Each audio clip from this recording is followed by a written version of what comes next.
Isang espesyal na night trail ngayong Halloween ang handog ng Masungi G Reserve sa Rizal. Silipin yan sa report ni Von Aquino. Walang dudang likas ang ganda ng Masungi G Reserve sa Baras Rizal. Pero pagkagat ng dilim, lumalabas ang kakaiba nitong hiwaga.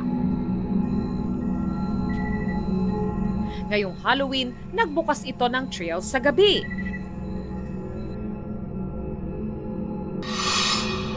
Ihanda ang tibay ng kalooban at katawan. Talaga nakakapagod. Wala pa kaming 30 minutes na umakyat pero sobrang hinahapon ako. Pero kaya pa rin.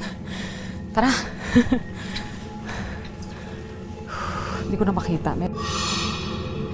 Humanap ng mga elementong aktibo sa dilim. Titingin po tayo sa paligid po para makakita kung may mga nakatingin po sa atin ngayong gabi. Kasi na mga hayop po. Yun na. Mga hayop naman pala. Gaya ng mga paniki sa mga yungib.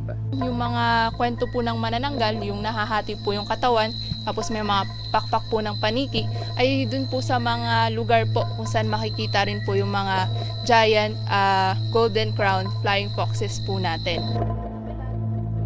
Sa may puno ng balete o banyan, akma ang magkwentuhan ng kababalaghan. Yung mga kwentong bayan po, yung mga may white lady daw po, may aswang na nakatira. At yung isa pa nga pong kilalang kwento po yung tungkol sa mga kaprip. Ginamit din po ito ng mga praile po para takutin yung mga kabataan po natin para hindi po sila pumunta sa kagubatan. Kung mahapon naman sa halos 2 oras na lakaran, may makikitang pahingahan sa ilalim ng mga batong naglalakihan. Samantalahin ang katahimikan para pakinggan at masdan ang kalikasan sa karimlan. Aandap-andap ang mga alitap-tap, may mga kabuting sa gabi ay nagliliwanag.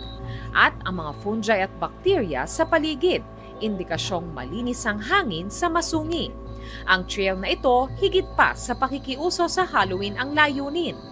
Yung tema po ng ating Halloween special po ay nakasentro po dun sa pag-connection din po ng ating mga kwento tungkol sa mga mitolohiya po, yung mga manananggal sa ating pong kalikasan. Yun yung talagang pinagmumulan po ng mga kwento ng ating mga katutubo na nagpapahalaga po sa kalikasan. I think may mga supernatural na things na hindi natin nakikita but they're all around us.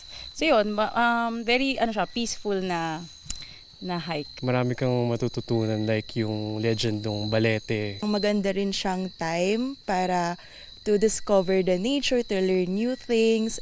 May Halloween night trail ulit sila sa susunod na linggo. Bukas ang hiking sa mga 13 years old pataas at physically fit. Von Aquino nagbabalita para sa GMA Integrated News.